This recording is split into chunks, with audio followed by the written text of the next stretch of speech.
Hey, Springview, Pastor Ben here. It's Thursday, and I trust you're having a great week. This Thursday, today, is the inaugural edition of Something I'm Thinking About. Our Sunday and Tuesday videos this week you might think of as our sermon video, kind of divided up into two shorter sections, and I trust you've watched those. If not, I really encourage you to go back and check them out.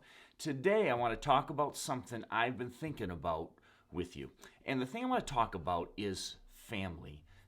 Because family, well, first of all, is precious to me like I know it is to you. And because it's what we've been talking about and thinking about as a church, we've been talking about how people flourish when they're part of a healthy spiritual family.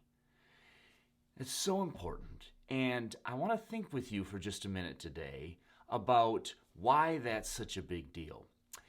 Two sources that have brought this to mind. The first is a conversation I listened to recently between the podcaster Joe Rogan and the British journalist and intellectual Douglas Murray.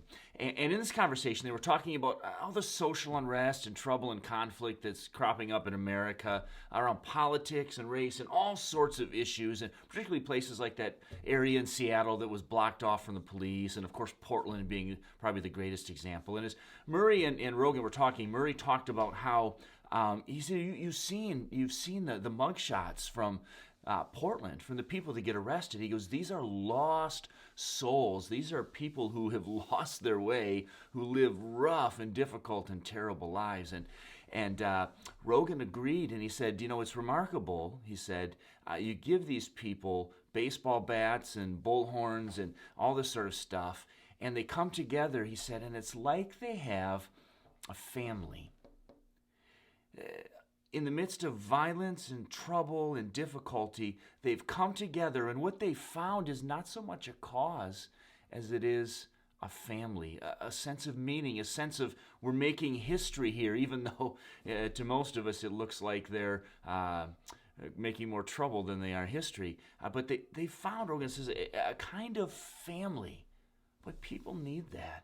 It's a big deal. And the other place that I read this and was thinking about this recently is an article in the most recent issue of First Things, the Catholic Journal. And Mary Eberstadt writes an article called "The-Fury-of-the-Fatherless" and looks at the same phenomena and observes that especially on the political fringes, the far left and the far right, that the massive part of the problem is chronic and pervasive fatherlessness. She notes how sociologists have understood for a long time now that fatherlessness, broken families in that regard, are very consistent predictors of truancy, criminality, domestic violence, all sorts of trouble like that are so closely correlated statistically so often with fatherlessness. In other words, with difficult and broken family situations. And what happens, she says, the reason that's a big problem is that they search for that for that father figure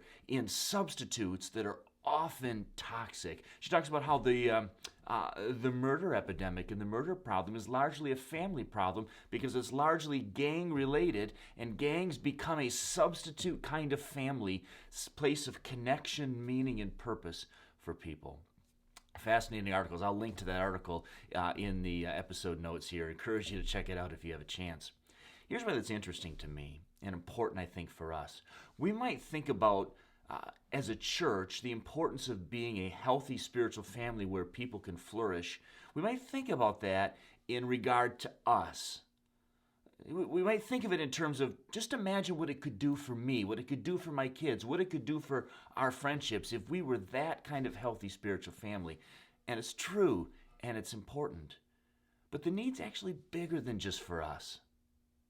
Because there are people all around us in difficult or no family situations who are longing for those kind of relationships, who need that kind of support, who crave the sense of belonging and meaning that comes with being part of a healthy spiritual family.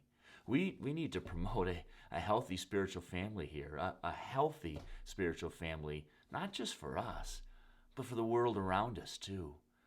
It could be, I think it is the case, that building a healthy spiritual family here where everyone can flourish as they find their place in it, might be the easiest and biggest and most important way we reach the community around us. Boy, we got to give ourselves to it. Hey, that's something I'm thinking about. I hope you'll think about it too. Think about ways that you might become, you and your family, and in our church family as a whole, might be a welcoming and encouraging and open place where people can find the kind of family relationships they long for. Hey, I trust you're having a great day, and you'll have a great rest of the week. And Lord willing, we'll see you again on Sunday. Take care.